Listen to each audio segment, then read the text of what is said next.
My name is Jeff Punk Rock Martin, and I want to welcome you all to Weird Wednesday at the Joy Cinema and Pub. Let's hear it for you. That's what you call a cheap round of applause.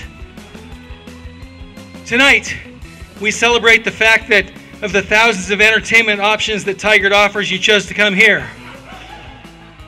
Tonight on this screen. Wait, first off, Weird Wednesday. Is there anyone who's never been to Weird Wednesday before? Anybody? Oh, a couple of you. This is great. Wonderful. Thank you for coming. Give yourselves a big round of applause. Thank you.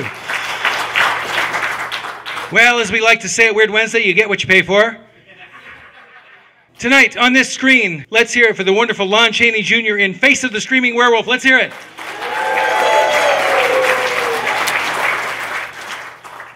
I can add so little more to tonight's movie, because we have somebody who knows more about horror movies, good and bad, than I will ever know. Wait, first off, next week on this screen, if I may interrupt myself, next week on this screen for Weird Wednesday, let's hear it for a movie I like to call Invasion of the Bee Girls. Let's hear it. I know you'll be here. Anyway, as I was saying before I so rudely interrupted myself, there's a young man in this crowd. He is the host of Monster Kid Radio. Let's hear it for Monster Kid Radio, a wonderful podcast. Let's hear it, guys. He knows his monster movies. He's going to tell you about this one. And his name is, he is Geek Brother number 1. Let's hear it for the one and only Mr. Derek M. Cook. Here he is. Mr. Derek. Good job. The man. Invasion of the Bee Girls. Might try to make it out here for that. It's directed by Nicholas Meyer, who directed Star Trek 2 and 6. So, yeah, it was earlier in his career.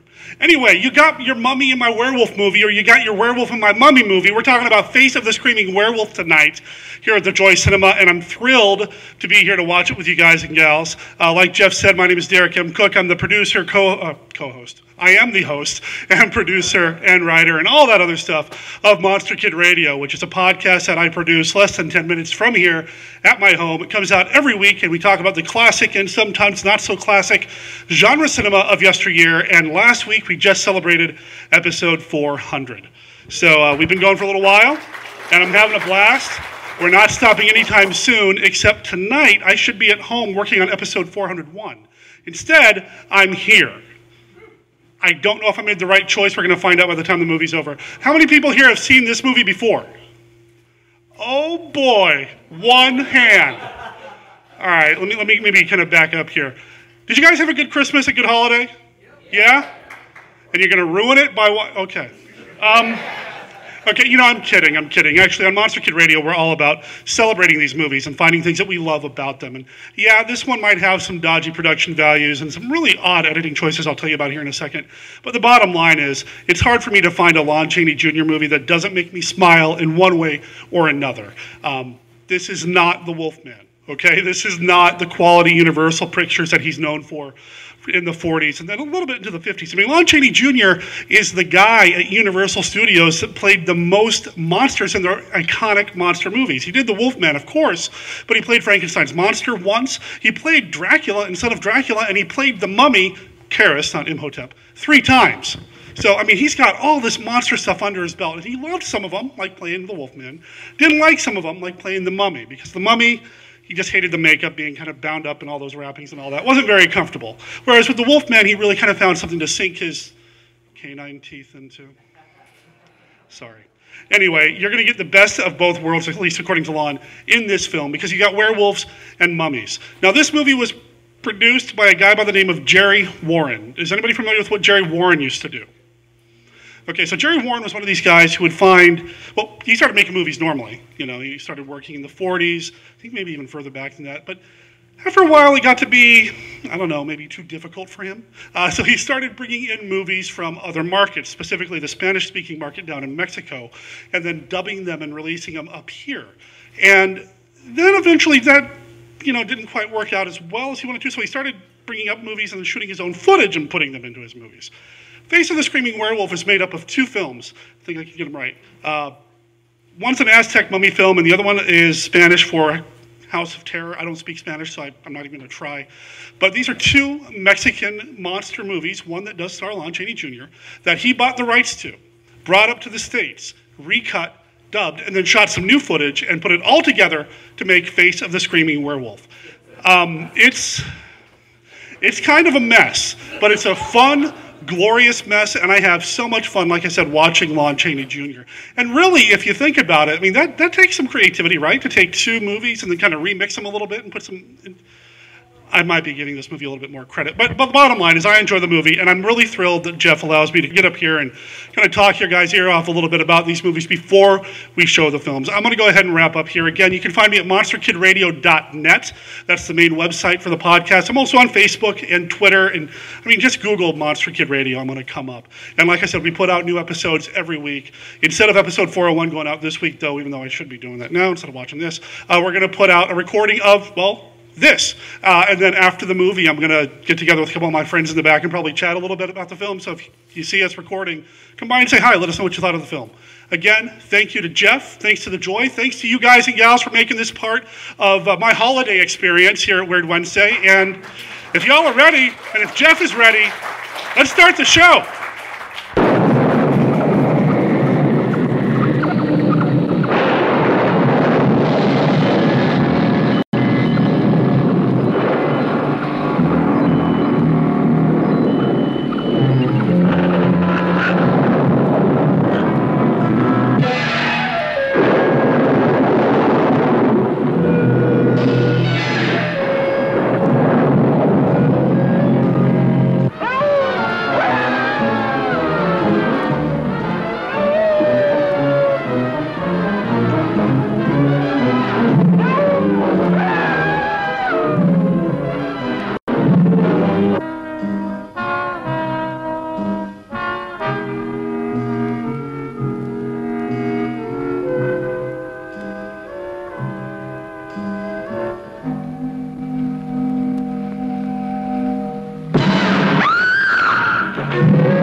So just got out of the movie. I hope the listeners are enjoying our so brief coverage of Face of the Screaming Werewolf, since I'm not doing a regular episode this week. A couple of different reasons why. I'll talk about that here in a little bit. But we're at the Joy Cinema still, and the movie's so fresh in my mind. This is not the first time I've seen it, but it is the first time that Scott Morris has seen it. Scott is here live and in person in Oregon at the Joy Cinema and just had his life changed. What do you think of the movie? I'm afraid I don't think I can really comment on it because I don't think I saw it. The movie, I remember the very beginning of it. There was a woman in some sort of surgery or something, but they had this spinning thing, and I actually looked at it too closely. And I think it hypnotized me because all I can remember is there was some Aztec something going on. There was a mummy that turned into a werewolf that visited the House of Wax set, and then another mummy showed up who got hit by a car. So there was a mummy in a car accident. I think that couldn't have been the movie. I think you just described the movie pretty perfectly. David Heath is here as well. Have you seen this movie before? No, I had not. And was your life changed? Forever. Forever. This movie, like I said, it's not the first time I've seen this one, but every time I see it, I learn something new about myself. No, I'm not. I'm kidding. I don't. This movie it's kind of a train wreck, but you know, I'm a big fan of the relatively recent phenomenon of fan edits, where people go in and take like a popular film and maybe kind of change the edit a little bit. There's a fairly okay fan edit of, like, say, Conan the Destroyer that makes the movie a little better. I feel like this is like a fan edit, going back to the 60s, pulling a couple of different movies together and making something else. I probably should have told the crowd that one of the movies that Jerry Warren kind of cut up and used in this was a comedy, intentionally so. And when he used it, he went and he cut all the comic stuff out. But there's still some crazy cuts and bonks on the heads and falling down things. And I know I heard you laugh at least once, Scott. There was some scenes, especially with the police officers. They would show up somewhere, and it obviously looked like they were from a different movie, but it also looked like they were staring off into the void. Like they were in another dimension, not only from another movie. Had a very Madman from Mandorus versus They Stole Hitler's Brain kind of vibe. Exactly. You going to say something? Yeah, so the movie is so badly edited that he's running around with this woman, and he carries her down the stairs, and then 10 minutes later, he meets her for the first time and kidnaps her.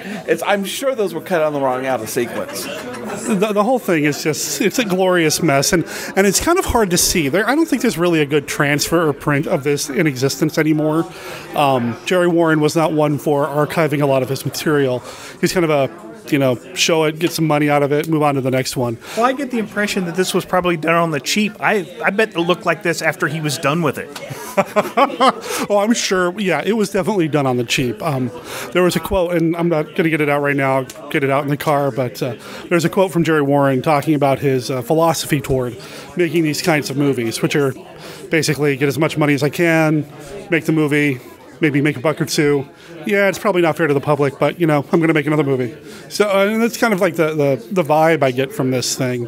Well, it suckered me at first because they were doing this, going back in time through hypnotism, which reminded me of, the Hounds of Tenedalus. I was thinking, this might have some concept, because I was thinking about writing something like that where you're psychically projecting, and then they go into like 20 minutes in this National Geographic done by Disney of what Mayans are not like, I am sure. But at first it suckered me because I thought I liked that whole psychic traveling idea. Okay, for the Mayan, maybe Aztec, ambiguously Mexican ritual that went on for a good 79 minutes. Yeah, that whole bit. Were you going to say something? I just hope you have the soundtrack, because I want that song that woman was singing. At least she was singing part of the time, because sometimes there was singing and no mouth movement. Yeah, I think that's probably a result of Jerry Warren not really doing a great job editing this thing together and paying attention to things like continuity, sound, lighting, the fact that he was making a movie. The fact that he was making a movie. What did you say? Rationality. Like I said, I got a They Saved Hitler's Brain vibe off of it. Oh, me too. I also got, I'm going to mention a good movie here. Not, you know what I mean. Godzilla, King of the Monsters. Excuse me, let me take that back. King Kong versus Godzilla is the vibe I got every time they cut to the news reporter, because that was a very American version of King Kong versus Godzilla, and I just kept thinking, man, that's one way to cover a bunch of stuff you don't want to edit together. Just cut to the news desk. And that they have a main character die, and that's all of it is it pops up as this newspaper, and you see that this main character died. And well, the mummy was destroyed. They had to let us know that somehow. Well, it was also the woman. She dies as well, but then is she the same woman that Lon Chaney is carrying around at the end of the movie, or is it a different woman? It's hard to tell because the print or the transfer is so washed out. I think pretty much every copy of this people are able to play. It's video, and it's degraded, and it is what it is. Were you going to say something, man? You going to say something? Well, it's just that, about the woman that Lon Chaney was carrying at the end, I was assuming it was one of the two that the werewolf assaulted going down the street. Okay. Yeah. Now I am waiting. Now I got to go and see a quality picture after this. Something like Frankenstein Island. See, that's another Jerry Warren project. I know. That's why I said that. Hey, Happy New Year. There's just something about Lon Chaney that even if it's a movie like this, or Dracula versus Frankenstein, the last time I was at the Joy, I still dig it. But there's something about the werewolf makeup that just did not work, and I can't put my finger on it. What did you guys think of the werewolf makeup, David? It was there. Yeah, it's not Jack Pierce. No, it wasn't. It wasn't terrible, and that's it. If it had been terrible, it would have Ears. been better. It was the ears. Because I don't think Jack Pierce had ears, did he? He looked more like a cute puppy than a werewolf. Yeah, a Scotty dog. Yeah, exactly. A Scotty dog. That's exactly what he looked like. Did you want to say something about the movie, man? I thought it kind of anticipates some of the Paul Naschy movies in some ways. I could see that for sure, especially the earlier ones that were brought over here. Yeah. Yeah, I could see that. I think the Paul Naschy films are probably better. I definitely think so too. Although I did kind of like the makeup in this one a little bit. I did like the fact that it did have pointed ears. Yeah, the ears. It just occurred to me. Yeah, it was the ears that looked a little different. I think the lap dissolves kind of sort of worked about as good as they ever did for Universal. I don't have the soundtrack, unfortunately, Scott. Sorry. The lap dissolves actually reminded me more of Hammer, actually, than Universal. Yeah, I can see that. I did like the hand one, though. That one, I think, worked really well. The hand was good. And the mummy stuff, I mean, it's Lon Chaney with paper mache collapsed all over his face. So, and I love my Lon, and I'm not saying anything. I mean, this is not disrespectful when I say this, although it's not meant to be. 1960s Lon was not the svelte man that 1940s Lon was. He did not have the emaciated mummy look. I'm just saying. No. And I read too much into it. I sort of write my own story. But I love this scientific institution that's also a wax museum. I could, the time traveling hypnotism, the scientific. I mean, why was there a wax museum in their lab? I can make a good story about it, I'm sure. Well, it wasn't just a lab; it was a hidden lab because they had a secret switch. So I'm guessing that the cops knew what it was when they went there. They said it was the lab, and then they go into the wax museum. Well, I'm just figuring out during the day they have like kids and tours going through there for the wax museum, and then at night there's the secret lab where they're doing experiments on werewolves. It's a were lab. It changes at night. Exactly. And see, I think if I were to say this movie has...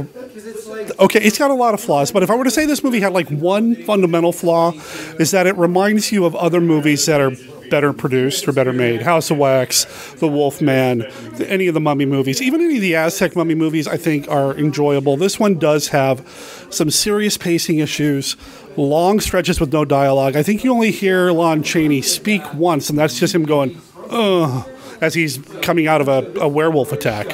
And I believe that's dubbed. I don't think that was live. Yeah, I don't. The whole time I was waiting for him to speak because I wanted to hear his voice, and I don't think that he spoke at all.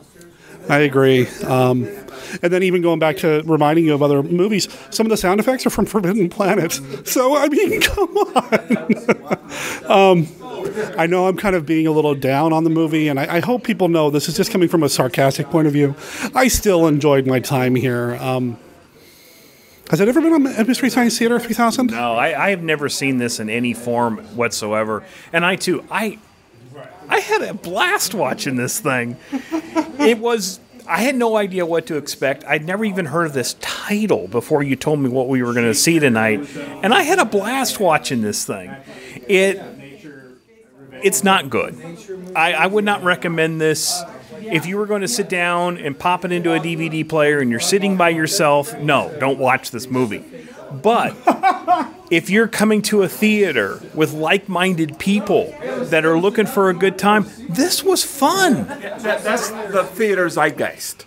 Yes, because you laugh when other people laugh, and you're not embarrassed because you're laughing at this thing that's not supposed to be funny because everybody else is laughing at it. So it's the experience, not the movie. Exactly. Yeah, I find myself, and I tried to keep it under control because I don't want to be the guy that's laughing so loud that it's drawing attention away from the film for other people. But yeah, you probably heard me behind you because I was sitting behind Scott. I was kind of guffawing a few times. I was laughing at the things I was laughing at. It was pretty much, I mean, it's a late night, free monster movie. It's going to attract a certain type of people that have a certain type of sense of humor and sort of just are going to be very similar. That's true. That's true. I want to wrap up because it's getting late and we got to get Scott home before he turns into a pumpkin. Final thoughts about... Carriage turns into a pumpkin. Okay, yeah. Inside joke. Final thoughts about the film before I turn off the recorder and we go out to the car. I enjoyed the film, and it's like you take a whole bunch of movies, take their best parts of them, set those aside, and put everything else in a blender, and this is what you get. What about you, David? That's exactly what I was going to say. I was going to say this is a Blender movie. and edited by Blender, written by Blender. So it's exactly the same. You have any final thoughts you want to share about the film? It makes me, but anyway, it makes me want to see the two original films separately just to see what they are actually. I don't think they were really great to begin with, but this movie doesn't give them a chance or anything. It's just, it jumps all over the place. And, like you said, continuity was pretty, for want of a better word and everything. Yeah. That's a good point. And one of them is an Aztec mummy movie, and the other one I think is called Casa del Terror. Right, Casa del Terror. So, and people can track those down. Check them out. Lon Chaney's in the Casa del Terror film. That was not the extra footage that was shot. Surprisingly, Lon Chaney actually went to Mexico to shoot some of this stuff. Reportedly wasn't too happy about his experience there, but hey, we got Face of the Screaming Werewolf out of it, right? Yeah. One more thing I want. Yeah. Also, as a matter of fact, originally he was considered he was going to do the original Valdemar Daninsky film by Paul Naschy, but he was too ill at the time, so that's how Paul Naschy stepped in to become. I had heard that. Yeah, I'm going to talk about that. I actually have a YouTube series that will be launching soon, where I'm going through all the Paul Naschy films for the first time because I've only seen like 3, and I'm going to talk about that because it's good stuff. I want to say one more thing. If you find yourself in this part of the country and it's a Wednesday, you've got to come here to the Joy Cinema. I'm all the way from Indiana, and I'm glad that the Joy decided to, it's the day after Christmas, and they still had it because I'm so happy that I made it here finally to the Joy. So thanks to them for doing this.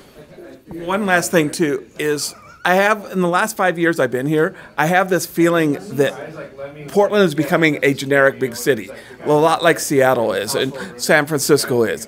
And all my listeners in Seattle and San Francisco just turned off. Thanks, David. No, I'm kidding. But the things like this keeps Portland that weird personality that things are disappearing, like the food carts.